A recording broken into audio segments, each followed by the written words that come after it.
ओम श्री गुरु सत्ताय नमः। सभी को प्रणाम। गुरु गीता के मंत्र भगवान महादेव के वचन हैं जो सदा सर्वदा अमोघ हैं।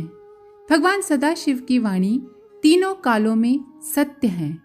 महाकाल के वचनों पर काल का कोई प्रभाव नहीं है। काल का पाश, देश की सीमाएं इन्हें छू भी नहीं सकती। इन वचनों का सही सही मर्म तो केवल माता पार्वती ने ही समझा, जो प्रथम श्रोता होने के साथ भगवान सांब सदाशिव की प्रथम शिष्या भी हैं। अपने सद्गुरु की अनुगत और उन्हीं में विलीन शिष्यों के लिए वह परम आदर्श हैं। समर्पण, विसर्जन व विलय की सघनता की साकार मूर्ति।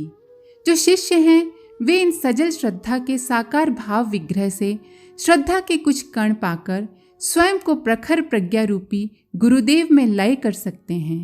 पिछली बार आपने सुना कि सद्गुरु का नाम मंत्र राज है। इसका जप करने से बुद्धि खरा सोना बनती है। इसके स्मरण चिंतन से महासंकटों से रक्षा होती है। हर किसी अवस्था में चलते फिरते, उठते बैठते ये मंत्र राज साधक की रक्षा करता है। जो भी शिष्य इसकी साधना करता है उसे अविनाशी, निराकार व निर्विकार आत्म तत्व की अनुभूति होती रहती है। हमारे गुरुदेव का मंत्र है ओम ऐं श्री राम आनंद नाथाय गुरुवे नमः ओम। गुरुदेव के इस अद्भुत स्वरूप के एक अन्य रहस्यमय आयाम को प्रकट करते हुए भगवान भोलेनाथ आदि माता भवानी से कहते हैं, सद्गुरु चेतना का यह तत्व सब भांति अपूर्व है, नित्य है, स्वयं प्रकाशित एवं निरामय है। इसमें किसी तरह का विकार नहीं है। ये परमाकाश रूप, अचल, अक्षय और आनंद का स्रोत है। वेद स्तोत्र भी यही कहते हैं। प्रत्यक्ष, शब्द आदि चारों प्रमाणों से भी यही सत्य सिद्ध होता है। गुरुदेव की आत्मचेतना, तपस चेतना का सदा सदा स्मरण करना चाहिए। हे महामती देवी, इसके मनन से श्रेष्ठ और कुछ भी नहीं। तुम्हारी साधुता को देखकर ही मैंने यह सत्य तुम्हें बताया है। गुरु गीता के मंत्रों में इस परम सत्य का उद्घाटन है कि गुरुदेव ही स्मरणीय हैं, चिंतनीय हैं और मननीय हैं। उनकी पराचेतना में रमण करने से श्रेष्ठ और कुछ नहीं है। कई शिष्य साधक बौद्धिक रूप से इस सच्चाई को जानते हैं, किंतु भाव रूप से वे इसमें डूब नहीं पाते, निमग्न नहीं हो पाते। इसका कारण ये होता है कि उनकी बुद्धि तरह तरह सांसारिक गणित लगाती रहती है। इस बुद्धि को श्रीमद् भगवद गीता के गायक व्यवसायत्मिका बुद्धि कहते हैं। श्री रामकृष्ण परमहंस इसके लिए पटवारी बुद्धि का शब्द उपयोग करते थे।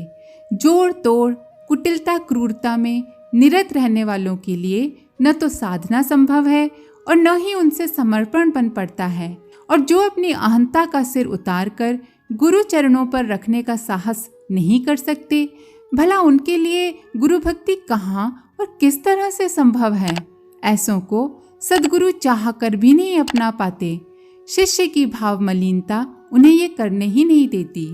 इस भाव सत्य से जुड़ा एक बहुत ही प्रेरक प्रसंग है। ये प्रसंग श्री रामकृष्ण परमहंस देव के गृहस्थ शिष्य श्री रामचंद्र दत्त के जीवन का है। श्री दत्त महाशय की भक्ति अपने गुरु के प्रति बढ़ी चढ़ी थी, परंतु इसी के साथ उनमें सांसारिक बुद्धि की भी छाया थी। उनमें अपनी विद्या, बुद्धि एवं धन पैसे का अहंकार भी था। उनके संदर्भ में एक बात और उल्लेखनीय है कि श्री परमहंस देव के सन्यासी शिष्य स्वामी अद्भुतानंद पहले इन्हीं के यहाँ नौकरी करते थे।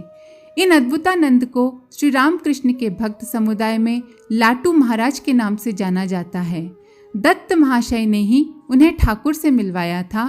बाद में उनकी भक्ति भावना को देखकर उन्हें ठाकुर की सेवा में अर्पित कर दिया। यही दत्त महाशय एक दिन श्री ठाकुर के पास दक्षिणेश्वर आए हुए थे।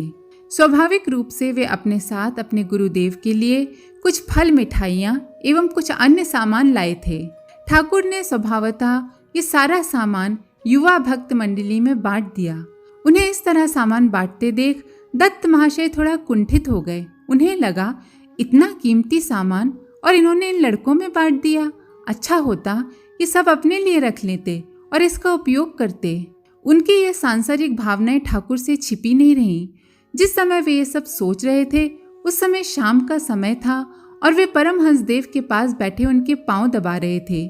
इन भावनाओं के उनके मन में उठते ही श्री रामकृष्ण देव ने अपने पांव से उनके हाथ झटक दिए और बांटने से बचा हुआ उनका सामान उनके पास फेंकते हुए बोले, तू अब जा यहाँ से, मैं तुझे अब और बर्दाश्त नहीं कर सकता। रही बात उस सामान की जो तू अब तक यहाँ लाया करता था, वो भी और उससे ज्यादा तुझे मिल जाएगा।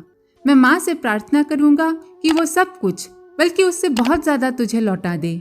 अचानक ठाकुर में आए इस भाव परिवर्तन से दत्त महाशय तो हतप्रभ रह गए, पर साथ ही वे ये भी समझ गए कि अंतर्यामी ठाकुर ने उनके मन में उठ रही सभी भावनाओं को जान लिया है।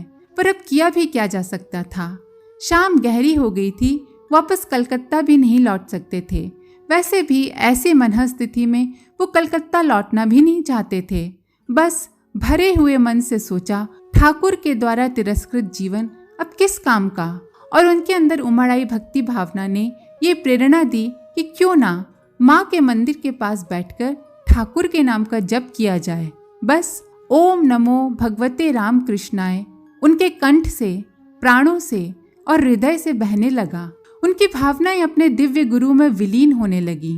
रात गहरी होती गई और वो अपने सदगुरु की पराचेतना में विलीन होते गए। भाव विलीनता इतनी प्रगाढ़ हुई कि शिष्य वत्सल श्री परमहंस देव स्वयं उनके पास आ गए और बोले, चल तेरा परिमार्जन हो गया। श्री ठाकुर के चरणों को अपने आंसुओं से धोते दत्त महाशय अनुभव कर रहे थे कि सदगुरु की पराचेतना ही चिंतनीय मननीय है। इस सत्य को हम भी अनुभव कर सकते हैं। आज के लिए इतना ही। आप सभी का धन्यवाद। ओम शांति। हमारे YouTube चैनल को सब्सक्राइब करें और बेल आइकन को दबाकर ऑल पर क्लिक करें ताकि नोटिफिकेशंस आपको मिलती रहें।